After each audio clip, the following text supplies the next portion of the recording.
Okay, good afternoon, everyone. I am Anto Budiarjo. Welcome to Monday Live. This is something that we do every Monday afternoon at 3 p.m. Eastern to figure out the future of smarter buildings. Our profiles are listed on mondaylive.org, in case you wonder who we are. And important to note that views expressed here are personal, not of any company or organization. Do post questions, comments on Zoom chat, especially today we want maximum audience participation. I'll explain in a bit. And also this slide deck is available on mondaylive.org if you want any of the information or links on it. Having just finished the summit a week ago in Atlanta, we're going to be this month talking about various things about post-summit sort of activities and conversations. So looking forward to that. And today we'll do our normal news and trends, and then moving forward together is kind of the topic of today, trying to figure out how we can get everybody on board and capture the momentum that we started in Atlanta and moving forward. And so as part of this, we're going to invite anybody that wants to chime in and talk on the show to do so. We'll do that a little bit later once we get past the news and trends. Summit is done. The summit was recorded on a live YouTube stream, which is now available. This is the link here, and I'll also post it on LinkedIn once we're done with this show. The plan is we'll be going to be at AHR in Chicago in 2024. No details yet, so watch out for that. But the idea is to do something somewhat similar, but obviously different because it's 1 year on. So looking forward to that. Thank you for all of the sponsors of the reception and also partners putting this together. So before we get into the meat of the show, a couple of slides. Ken, what's going on in your world? Lots. Wow. Yeah, it's unbelievable. Just trying to keep track of what all you guys are doing is a full-time job. We had great sessions at AHR. Of course, the summit was on the Sunday before. We were able to capture that. We've actually have the YouTube online in the article there that lists that. I've kind of cobbled together some of the pieces for all of that, plus embedded the YouTube in that URL that is on the top of, or in the middle of the page, I guess. Our sessions are what we're going to do is we got them mostly recorded. We had a few hiccups and bumps, but generally speaking, we got most of ours recorded, and they're supposed to be online later today. And where they'll appear is they'll appear from the original menu of our sessions. There will be a link to each of the particular YouTubes that depicts the session. So we're looking forward to getting that out. They tell me later today, we'll see. The post that I put out for this Smarter Summit, I was amazed. In a matter of a few hours, I got 488 impressions. I think it's up over 550. So you guys are definitely generating some noise in the industry. So kudos to you for sure. On another light, we've had almost a burst of folks talking about and demonstrating what we can do with chat, and it's interesting. I've got this post. A friend of mine, Alex Zimmerman, who's been my mentor forever on everything that is green and sustainable, and he's been a leader in Canada. He's retired now, but he still pokes around in the industry, and he posted this chat GPT, and he brings up the observation that it doesn't really come up with anything original. it relies on existing data. And he expresses his concern that eventually it'll end up talking to itself. And I think that is a concern. But here's my take on it, is my concern is that anything that is not online does not get included, does not exist for Chat GPT. So this kind of gives you a kind of a lopsided, so all those folks that have avoided the social media and any other online forms of expressing themselves, their voices are not heard. So that's kind of an interesting perception, I think, or perspective, I guess is a better word. Anyway, I think it's pleased that our reinvented website is an easy way to feed this GPT monster. Excuse me. And we can generate the new data and maybe address Alex's concern that eventually Chat GPT will end up talking to itself as it keeps generating its own stuff, and it says, wow, this is interesting news that I just generated yesterday, and regenerate it again in a different format. So some interesting thoughts. I think we could probably have a whole session just on that sometime. Back to you, Anto. Okay, thank you, sir. We'll end up talking to itself just like humans. We talk to ourselves, right? Yeah, That's right. Just on the point of the videos that you were talking about, I mentioned that the YouTube videos of the summit is there in the link that I provided. But we also actually have some additional material. The YouTube video was live streamed, so the quality wasn't that great. But you can certainly tell what's going on. But we have some other material that we're going to produce at some point. Not quite sure when. Just to clarify that. Couple of thoughts from me. One is an article on the New York Times, really about the potential impact of the three significant bills that passed Congress in the last couple of years, and the potential impact, the potential positive impact it's going to have on the economy.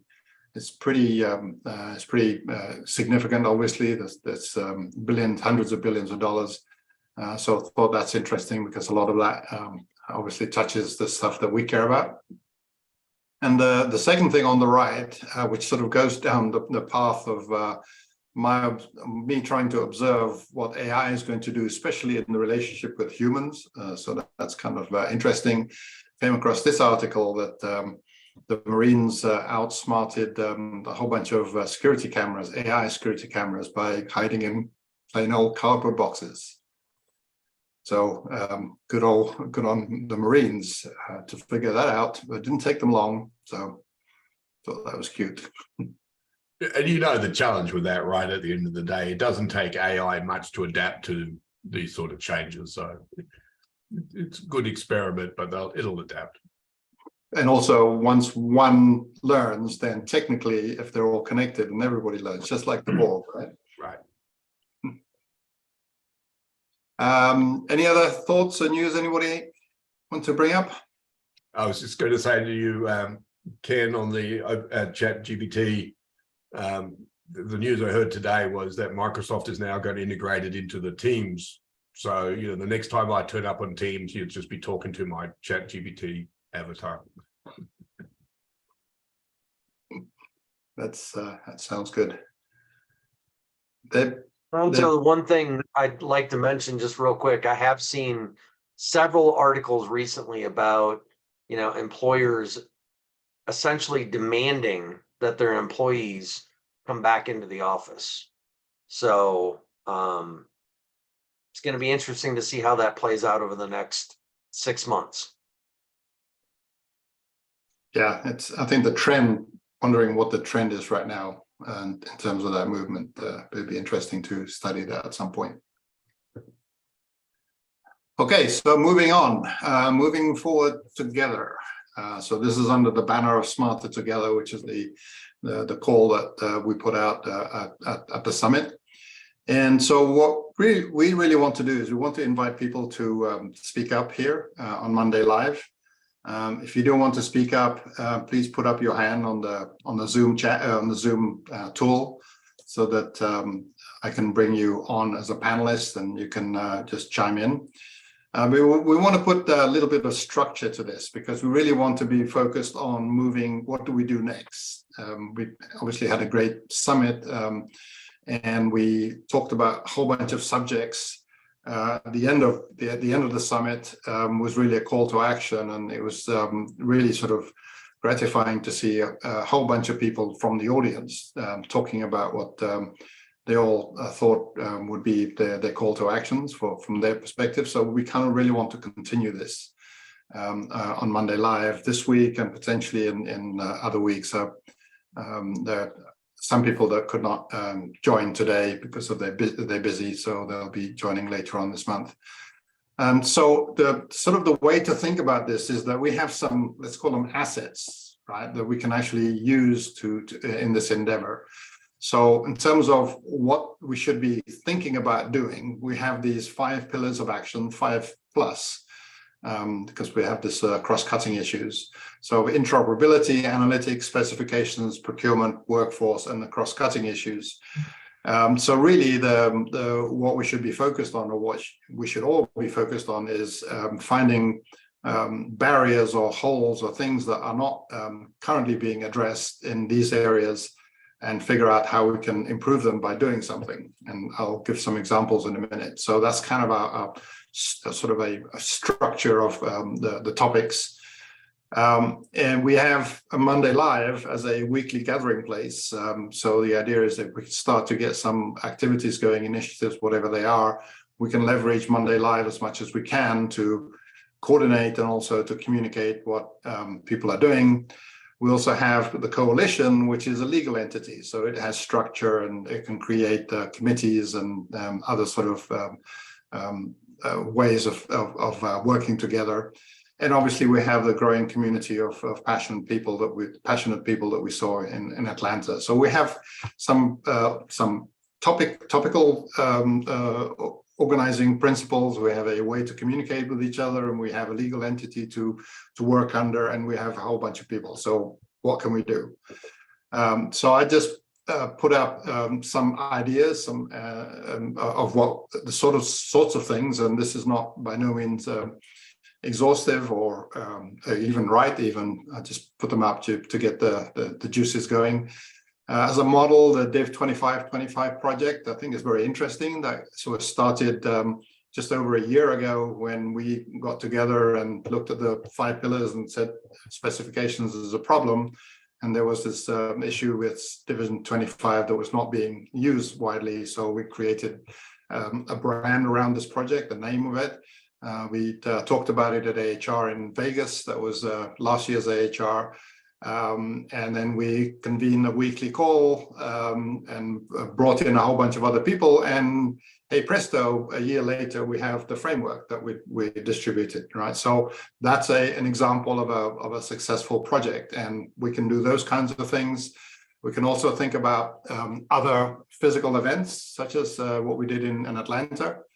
In other venues, we're already talking with a number of industry events going on this year about potentially doing something like that, something like the summit at their events. So that you can think about that in other venues and other things that's not so obvious to us. Social media, really the only platform that we use is LinkedIn as a way of communicating Monday Live and much of the coalition. So there are other social media things. Do we want a Monday Live TikTok, for example, whatever that means? Outreach to other channels to broaden the reach, influencing, educating building owners, informing vendor product strategy. I don't know whether people still do lunch and learns these days after COVID, so maybe we can do some material for that. We can also talk about creating podcasts and webinars, and this again, this is just put up there to get the juices flowing, so we can all let our imaginations run wild, but obviously staying focused on the topics, the 5 pillars. So that's really kind of setting up the conversation today. Again, if you have something that you want to say and jump on the panel here, just put up your hand. I see some people there that have indicated to me online that they want to say something. But meantime, anybody on the panel here want to? Rick, do you want to talk about it from a coalition perspective? Yeah, sure. And again, thanks to everybody for a great event in terms of just the energy that it created by having everybody together in the room. And I think that in itself was notable. But going forward, what the coalition can do at that point about being a legal entity that's charter is to educate the community and to work on behalf of the community to to highlight things that are happening. There's certain, from this list, there's certain things that the coalition is kind of wanted to be doing, and I think Monica's on the call, and she's working with the coalition with the intent of doing media and communications podcasts. Monica, do you want to come on? Where are you? But there's several of these things that are on this list that we have been thinking about and planning for. So the social media and the podcast piece, those are a couple things that specifically Monica has sort of on her charter. And then the kits, the learning kits are examples of how things are working together and can be implemented. I find that one kind of an interesting thing.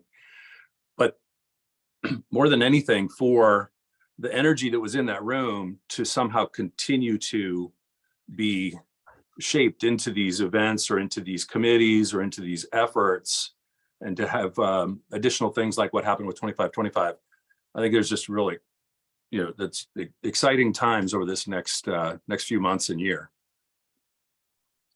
So hello, Monica. Thank you again for your help and participation on the summit. The floor is yours. Well, I guess I just want to start off by saying thank you to everyone that was there at the summit, and thank you for letting me participate. In my opinion, I really enjoyed it. I think the conversation was great and very progressive. I think a lot of topics were brought up that were really interesting and important to be able to move forward. I think just me personally, maybe a rehearsal next time would be cool. But other than that, it was really, really cool. I think we should definitely do it annually if that is a possible thing. Not only can we as the providers and our clients benefit from the conversation, but the community as itself can benefit. To bring it to the podcast, something that we are going to start doing for the coalition, our podcast kind of just asking questions directed towards the experts of the industry that the community are asking and needing answers to. When I say experts, I mean you guys, people that attended the summit, just kind of whoever would like to participate in furthering that conversation. Other than that, just thank you for having me. Thank you for letting me participate. And I am very excited to see where the future of all of this goes. Wonderful. Thank you. Thank you, Monica. Alper, I think you indicated to me that you wanted to chat, so I'm going to bring you on. Is that okay, Alper? I'm just going to do it.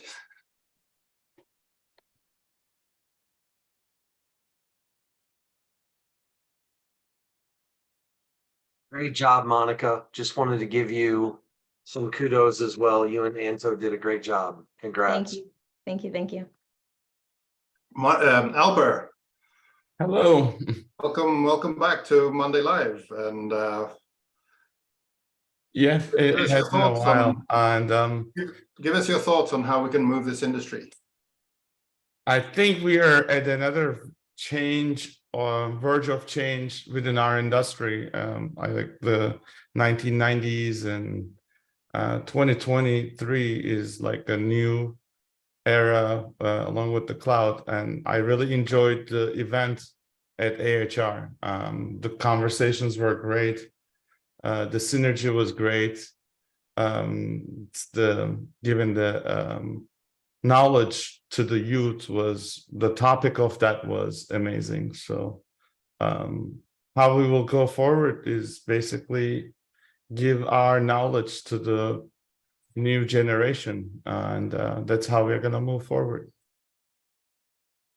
Anything specific that you think can be done from your sort of area of contribution? I mean, yeah, I'm kind of biased, but I do believe in open, meaning open source. And we also need to bring in engineers, programmers, because we are a multi-domain business. We need like all kinds of people, from the youth, from graphics designers to mechanical engineers to programmers, all working in coherently together. And I do believe open source creates some kind of excitement and enables people to generate technologies easier because it is open. Yeah, open does not mean that it is free. Open means that you can build things together much easier, and we need to speed up things. And I think in the future we'll be able to do it. Great. Any questions for Alper? Mike Conway, hang on a second. Mike Conway, I see you on here. I'll bring you on in a second, but carry on. Sorry, Scott.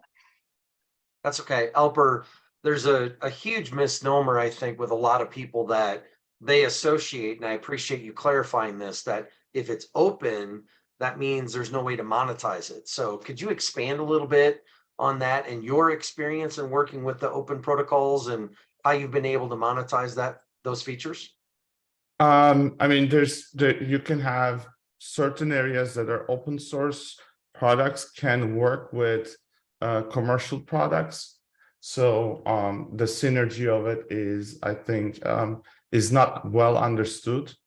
And you can actually have an open source product that could basically work along with commercial products. And the synergies, I think, is something that we need to look forward into and build technologies around that. What makes sense the most for the industry? I'd like to remind everyone that Red Hat was sold to IBM for like $32 billion, and it was built on Linux. It was built around the business of making Linux a professional grade system. So the model is there. Yes. Not just applied in our industry yet. So I'm bringing Mike Conway to the conversation from Stacks and Jewels. Hey, Mike, you were wonderfully verbal at the summit, and we all appreciated what you had to say, and maybe you want to elaborate a little bit more and encourage us to do more with the stuff that you care about. Yeah, well, thanks for holding the space and for that opportunity. It was great to that was our Stacks and Jewels, our first conference, first time we had the funds to go to a conference and meet a lot of you that we've interacted online. So it was really, really great. I guess yeah, just reflecting. As I guess folks know, Stacks and Jewels is very much on workforce development, and our as a nonprofit workforce development, our mission is very rooted in bringing in really overlooked talent. So it's we work bringing them up from very little, even experience using computers, and are having great success getting them into this industry. I guess one thing that is of interest to me is the crossover between the pillars, and how workforce, I think it presents some great opportunities for promoting or moving some of the other pillars forward. In fact, I think that take the issue of interoperability. I think often I hear, like an approach that seems to think that we're going to be able to like program our way out of workforce considerations. And I think that just overlooks how unconnected so many buildings are, and the need to maintain connection once you get technologies into a building. I know I've heard from multiple sources around issues of, sort of data downtime, and how models that rely on the dependability of that data are, use cases, and also in terms of, economic models that rely on that, can really be thrown off because of unreliable data. And so, yeah, that's an area towards which we directly train, is like, it's that first level technician, where they're really learning how to wire up sensors, just simple low voltage wiring, and then bringing them onto the system, so they're understanding the IT structure and the importance of getting IP addresses correct and all that. So I think that to really push some of these technologies forward at like really big scale, I think an approach that can use the type of talent that we're working with, if that's considered as the approaches are developed, it's going to be economically more viable, because you're going to have a workforce at a non-engineering level that can get in there and do significant amount of the work. It's going to force the simplification of the process. That's my thinking on it. And I think that there's some, as I said at the end, there's some really exciting opportunities coming from state level. Multiple states are funding this kind of work. And it's sort of weaving together funding around education, around workforce, around electrification, and around, efficiencies. That all of this can be brought together through some sort of, project-based approaches. Would love to hear all your thoughts on my ramblings. They're not ramblings, they're insights. And you're obviously right. I mean, the workforce needed when there is interoperability between all the systems is obviously a very different workforce if you don't have that. That's a really, really great point, and that applies to analytics as well as specifications as well. So great point. Any other thoughts from the group? You're muted, I know. I need my own background. That talks a little bit to Alpa's point as well about, sometimes I think we need to, especially in this audience here, and I'm glad we've got, folks like Monica and Alpa and such like, but a wider audience of people that in our space, beyond, no offense to the guys here, us old controls guys, right? It's good to have the old controls guys, but there is a lot more interesting aspects of what we're dealing with that we don't really have represented here. It'd be good to get their voice and thoughts as well. I feel a little bit that we tend to fall back into the old controls world. Yeah, great point. I'm going to bring on Keith Gibson. Keith, where are you? There you go.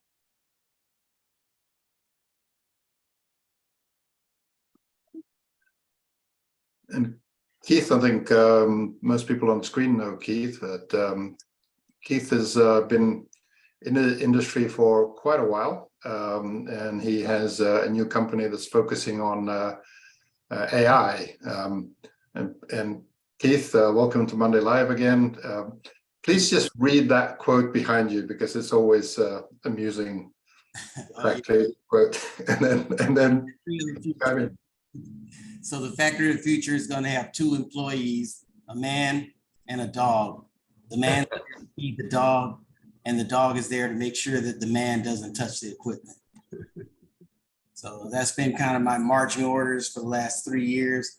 When I exited my old company, I left that on the whiteboard. So I kind of like in an Einstein, like, this is what I'm going to set out to do. So yeah, that's very much a part of what we're doing. A tremendous response from the Smarter Summit and also HR. Ken, thank you. Anto, thank you. I mean, we really got a lot of deal flow and meeting of old friends and making new ones. So, AI is just so hot right now. I mean, that's right in the middle of this stuff and enjoying every minute of it. So what do you think, Keith, from an AI perspective? What can you do to champion some forward movement other than building technology, which you're obviously doing as your commercial venture? Is there anything that you can do in this format or with the coalition to have it better understood? Yeah, I think we want to avoid the sins of the past in this industry. So really, and that goes to my comment that I made. So I've tied together thousands of buildings before at the portfolio level, 15-minute interval data, all that stuff, command and control. Been there, done that. Have the United States patent in web-based building control systems. We are never going to get to perfection, and we shouldn't even try. So I think a few of you have heard me talk about our engagement process. So on a typical portfolio, like one of our customers, they have 1,300 buildings. At any one time, we're probably reliably talking to about 800 to 900 buildings max, and it rotates. It's like painting the Golden Gate Bridge, right? Those comm losses are actually normal as a part of. So 10% of the buildings are going to be messed up beyond all repair. Mechanical issues, 2x4 stuck in the damper. What do we do? Absolutely nothing. So it's important to, as we engage with these new technologies, to not expect for perfection, but just work with what we got and optimize the 60 to 70% of the portfolio with huge results. That's my message as far as applying new technologies. I think that's a great message. The one of the jokes about the AI is that how it can tell what has been generated by AI and what has been generated by people is the mistakes. And if you're not making mistakes, you're not doing anything. And I think I'm about to become famous because AI will be able to identify me very clearly as the guy who gets stuff half done out the door. So, but I think that's an important message. Let's not just talk about it. Let's do it best we know how, and let's get as much of it underway as we can. Don't strive for perfection. Yeah. Strive for survival. Yeah, like the man in the box. I mean, this AI machine learning, like it's relentless on its knowledge and increasing. And I mean, we've seen this actually in our portfolio engagements where, we start off at, month number 1 and we're saving somebody with a multi-million-dollar electric bill, $100,000 in 1 month. And then it's like 100, 300, 600, 700 and some odd thousand. Like, I don't even know what it's going to be next month. Like, it could be half the electric bill. Like, it's amazing how much much smarter this stuff gets. And it's all hands off. Like, it's relentlessly logical. It's not biased at all. It's just truth. It's just pure truth in action. So, yeah. Another thing that I think is important too, Keith, is we've all, as you know, that's with some history in the industry, we've created an incredible amount of data gathering equipment and control equipment. And this is the greatest chance we really have to actually use it. And some of the knowledge on this screen of how to reach back and grab all those dinosaur bits and pull it all together now, the speed at which some of us can move with some of these new tools is mind-boggling. And I think you probably are finding that too, is you have to kind of shake your own head to find out what it is you just did. Well, sure. I mean, we were at the forefront before the internet was even invented. Like, how many of us were in the 80s running networks of ArcNet and even the early Ethernet systems? Like the two networks that existed in any building was the telco network and the building automation network. We were there before the internet was even incepted. So to categorize us as, like, you know, knuckle dragging, you know, Neanderthals is so far out of whack. Like, we've been leading the revolution on networking. Like, we created the very networks in some of these universities and enterprises. Like the first network at many buildings and portfolios was the BAS network and the telco network. So we're leading the revolution here, you know, and have been for some time, for decades.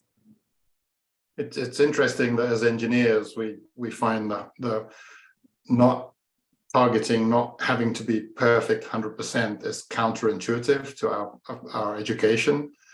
And that sort of reminds me that Glenn was talking about system of systems, and we talked about that at the summit as well. And system of systems almost requires a sort of a nimble approach to systems connecting with each other that's not necessarily 100% specifiable ahead of time, right? So it's a similar kind of thing. Softly coupled, loosely coupled systems is very similar to what you're saying about. Yeah, it's not deterministic at all. Right. Not at the front, but the results are still there. Yeah. So yeah, just very pleased to again be invited, and quite an honor to be on that panel, Ken and Anto. You know, I mean, it was great seeing all my old friends in the industry. Yeah, I think this is at the forefront. I think there is a sea of change that's happening right now, like that's equivalent to, I'd say, even networking. I mean, this AI is not going anywhere. I mean, it's here to stay, and it's tremendous. It's a tremendous opportunity for us to move quickly and engage upon this. Who's better at deploying this stuff in the wild than us? Yeah, I think so. It's an incredible tool that has fallen from the sky so quickly, actually, too, that actually in the last few years, and it put in the hands of folks like on this screen. One of our other contributing editors, Nicholas in Sweden, has been doing a lot of work with it as well, and he's commanding his employees to embrace it.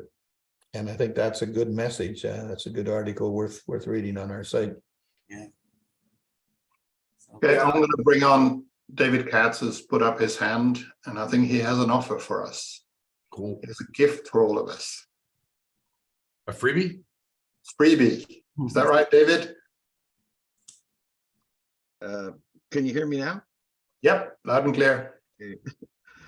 I was just on an ESG thing that went on beyond 3 o'clock, because I think that was one of the takeaways, that all this data is going to help buildings report to GREBs, and especially those that are publicly traded. But I want to thank you for the summit. I think it was great. I spent 3 days walking that big floor with Greg from CABA, and I think the industry has been around for many years, as you know, and they're looking at a new educational process. The strategy is being developed by the board of CABA to go beyond research. I think Greg would have shared that with you. And as I just wrote in the chat, We've built the building intelligence quotient update ourselves, worked with the China Academy of Building Research, and perhaps it could be part of the coalition's offering to educate people, and we're open to those discussions. That's great. And can you post a link on chat for anybody that's interested in? Sure. following- And actually, I'm giving demos, and I think I sent one up for you, Pat, and your IO. So building-iq.com. And basically, it only came out because in 2008, we did it for CABA. We went on till about 2012, but the focus wasn't on smart buildings, it was on green buildings. And so we just put it aside. We didn't get paid, actually. So we owned it now, and only because somebody found me and in 2019 and said, we have a smart building evaluation tool built by the China Academy of Building Research and their BIM group. But people like to have the same a North American equivalent, and they have Deloitte and Honeywell in China doing this. So building-iq.com, you can see the history, you can register, and I'll get an email and I can send you a demo of the program. Great. Thank you, David. Anybody else in the audience that want to chime in, please put up your hand. Otherwise, let's just open it up to this group to have a conversation about what's been said. It's been great so far. Ken? Yeah, okay. I just wanted to sort of my takeaway from both the summit and from our sessions and the reinvented automated buildings is it's becoming obvious to me that what we are is we are a mosaic of communities. And I think I mentioned in one of the other sessions that I have some 20,000 followers and I can't for the life of me figure out who the heck they are. And so what happens is with every post, we're starting to see sometimes 10, 20, 30, 40, 50, even 100 people interacting with these posts. And I go through them to try and scoop them up as people into my network, and they're already there. So that's who those 20,000 people are.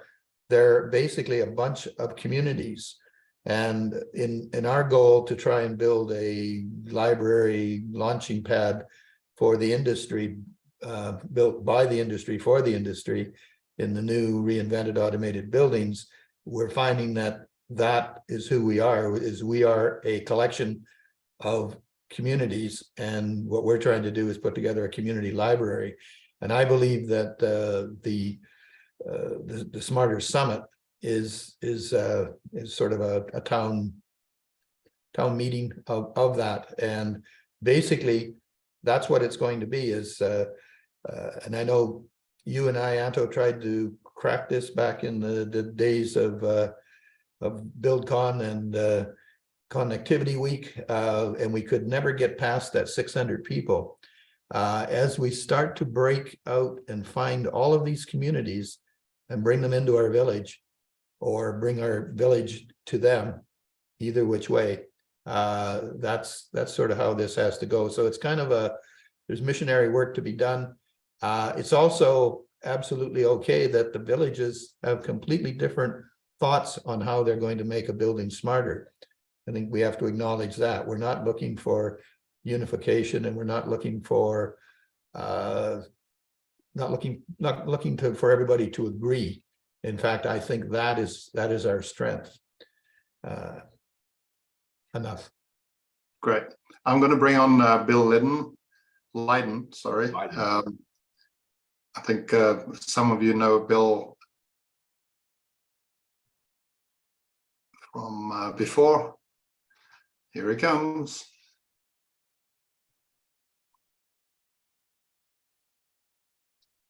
Hello, Bill. It's been a while. You're muted.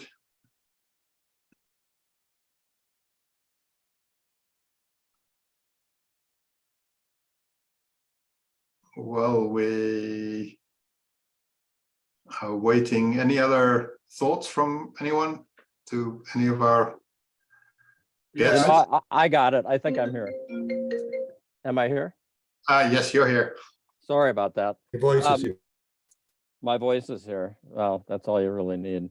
I could do the Hi, video Bill. too. Hi, how are you guys doing? It's Lydon, just like Johnny Rotten of the Sex Pistols, if anybody old enough to remember Sorry, him. my bad. I used to get kidded by that. Hey, I really meant to get to AHR, but was deterred. I'm sure it was great from everything I read. And I had and I know a lot of you guys, some don't know me. As you know, I started in building automation in a big way, and then moved on to industrial control and automation. So I kind of lop back and forth on these things. And industrial automation, digital models are becoming very important for AI, digital twins, and a lot of operating things, including profiles for pieces of equipment. One thing that caught my eye was the Quantum Alliance. I know there was a booth there, I believe, at AHR, and Yeah. I did have a briefing, but it's like nailing Jello to the wall for me. I was just curious if any of you guys had taken a look at it. I guess what I got querying the people involved, they feel they want to go beyond BIM and aggregate multiple models. Now, let me also tell you why this is, to me, very interesting. In the industrial automation, there's a lot more modeling going on right now for data models, much more formalized than I think's going on in building right now. And I remember the days when we formed, what was it, OBIX in the early days, trying to get that off the ground way back in the day. There are also some movements in the industrial to take equipment, have complete models, and I could send you articles about this, but basically you take a piece of equipment in a plant, you connect to it in a plug and play, including all the sequence of operations, the data model, the tag standards, and so forth into it. So I guess I was going to frame this around the Quantum Alliance, if you got anybody had taken a look at that or what your thinking was. As I said, I was having a hard time kind of nailing it down. Anybody can speak to that? It's kind of early, so maybe not yet. I think they were next to Passive Logic, and I think Passive Logic is making that claim as well. Passive Logic started Quantum Alliance, so the Yeah. two are related. Just wondering if anybody. Yeah, that's what I figured out, that part of it. What the alliance part, I couldn't find anybody else as an alliance partner yet. So Jim? Yeah, I think you're right, Yeah. Bill. I think it's early days with them, but it's spun out of Passive Logic, like Anto said. They're kind of keen to promote it. okay. Yeah, I think from my standpoint, we've watched it come up, Bill, but for those of us who have been in that business for 25 years already, we already have digital models, we already have tagging standards. As Keith pointed out, our industry has been a leader in this stuff for 20 years, and most of the people that are on the analytics side of the business already have very solid solutions to the problem. And I'll point out that there's a slight difference between building automation and industrial automation, in that there's a whole lot of sameness to the kinds of systems we see in building automation. The physics, the systems Right, are bounded. Whereas once we get to industrial control, there's less of it. But how many paper mills are in the United States? How many auto plants? It's 50s or hundreds versus 5 million commercial buildings, based largely on similar physics and mechanical technology. So in this industry, we have very, very mature models and ways of thinking about this already. And to my mind, these guys are a little bit of a late entry. Yeah, I just, as I said, it was like nailing Jello to the wall. I'm not sure I got the answers the concrete answers I was looking for. AI is exploding, as was mentioned. Keith talked about that. I like Keith's blackboard, because when I was at Johnson Controls and I moved up working under a vice president, he had a plaque in his office said, if the sign of a cluttered desk is the sign of a cluttered mind, what's an empty desk? Because he and I both had a cluttered desk. Anyway, that's a sidelight. I don't know about, I guess I haven't been I wanted to get to HR because I haven't been so close to it for a while. And what's happening in industrial, Amazon and Microsoft really coming in hard at becoming the infrastructure software layer in industrial, a lot of industrial. Amazon more so, I guess. They took it, and I don't know if they're pursuing that in the buildings market. Does that, have you seen, do they even have a booth at AHR? Amazon, you mean? Yeah. No, Okay, so that's not a core no. thing there. But Google did, and they Google were- did. Yeah. Yeah, with their Nest Pro, as they call it, which is Right. To your point, Mark, to your point, they are already in the building, the smart building market. Again, let's look at what they provide for the most part today is a reservoir for data, cloud. So ultimately, they don't care what kind of data that is, as long as it's data, and they are in our space. Yeah, They are, that's well so- well put, Mark, because that's what's happening in industrial. There's people doing applications and selling them. They're using the plumbing and the cloud of Amazon and their plugins on edge devices. But they don't really care what you're doing with it as long as they can get money for compute time, right? So for instance, in our analytics for our government and secure military clouds, we use Amazon Web Services GovCloud. But in the process of deploying that over the last 5 years, I've been remarkably impressed with how little value they provide. So it's very limited value add. It's just like a bucket of bolts. You go do your own thing with it. So, Yeah, but I Jim, don't I'd say that's a good thing, because the That is. opposite of that, they would try to do all the vertical stuff and screw it up, right? Absolutely, Bill. So, Yeah. but you know, it's they're absolutely here in that their infrastructure, but you know, don't expect them to solve any specific problems for this industry, which, as you said, is probably a plus. Yeah. I was just curious about that. So I don't know that I have Okay, the open source, from what you guys have been saying, has been advancing more so in industrial, I think. But it doesn't mean you're giving stuff away for free. So getting back to the focus of this conversation is moving forward beyond the summit. Monica, Alper, Mike, and David, any sort of thoughts of listening to this and inspiring you to do anything, or to anything that we can do to help to structure something? Or I mentioned that I know you didn't record everything, but your slides and even the subsequent presentations will help. And I think the more we put it on LinkedIn, on social media, the more Monica, gives it to those the next generation that's saying, is this sexy? Or like, is this where we want to be? And of course, those ladies from ABB, I compliment them. They said that they weren't even born when we were starting this. So I think that spreading the word, and whether it's Monday Live, which I have your pin, and I'm going to an ASHRAE BOMA joint meeting tonight on decarbonization. And here are the two big groups that are in the building space. BOMA, the owners, who are like, what's a smart building? And I think they're looking at it to complement BOMA best. So I have a number of networks I think we can spread the word, including CABA, of course. so Monica, do we want to get on TikTok?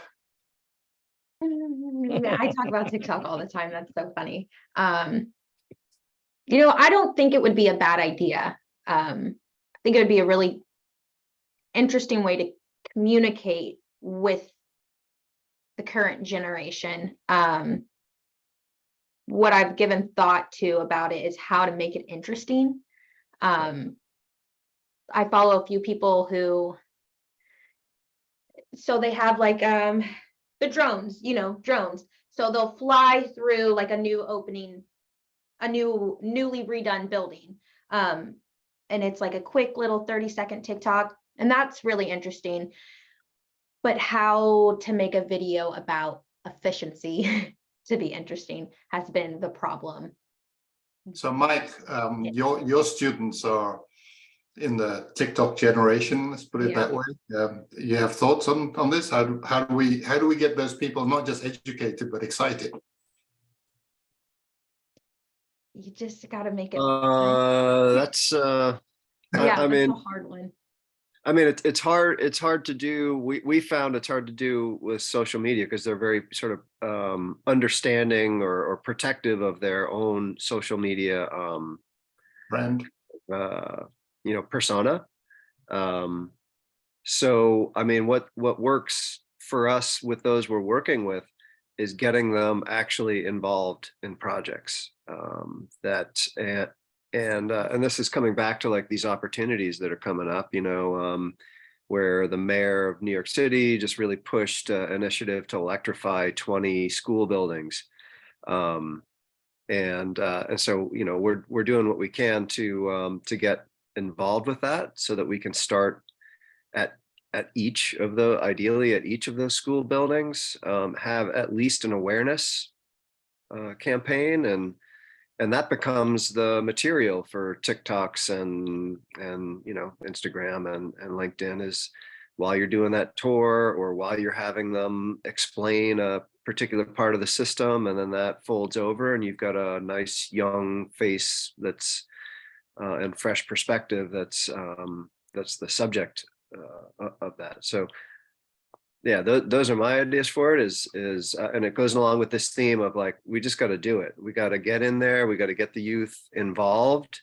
I don't see it as a media splash. I've seen too many of those, and I've seen the money that goes into media not resulting in, like more engineers for STEM. I mean, like hundreds of millions of dollars have been put into these media efforts over 20 years and more, and we still have these issues with a lagging engineering source of new engineers. So I think it's taking that, what would be invested in media, and putting it into engaging as many youth and others in projects. I would just build on Melissa going to these trade schools when they have job fairs, because we're competing against the other jobs at Amazon and Google. So I think that you're right. Maybe, it's not a TikTok money that's not there, but more on-site visits with the next generation at the school events. I think a big thing about the whole thing going on in the industry here is just basically a collision of communities, and the younger community and the older community. TikTok is where they play. What we need to do is we need to create somewhere where they feel comfortable to come to have their new job. And that might even be a new media. I'm not sure what that is. Monica, maybe you could advise us on that. Good comments, Mike. Extremely reach out. The big organization, I think, is good with their local meetings. It's unfortunate that. Is there anybody on the chat here with big or? No. Okay. Anyway, they're putting out local town orientated education, and I think that's an important piece of it. But again, it's all about trying to just take this mosaic of the communities that are our industry and mix them up a little bit. Cool. So Mike, Monica, Alper, David, Bill, we hope you, and Keith, sorry, I forgot you up there. Please do join us, continue to join us. And could I add one thing? Sure, go ahead, make it the closing comment of the show. Very short. I think we need to work on our messaging for the youth. Our industry is very exciting, actually, because we touched every spectrum of technology out there, from networking, graphics, data, analytics, artificial intelligence. And while you can always grow yourself to different verticals and focus on one, whichever you like, we need to relay that to the youth a lot. And while you're learning these cool technologies, you're saving the world. So that's something that we need to express and message it out to the youth, and they will get excited more on getting into our industry. Amen, Alper. Yeah, that sounds like a great initiative to go down that path. Let's revisit that on future shows. So thank you everyone for being here. We'll get a YouTube of this out by tomorrow, hopefully, and we'll be back next week to continue this dialogue. Thank you. Bye-bye. Bye-bye. Bye. Yeah.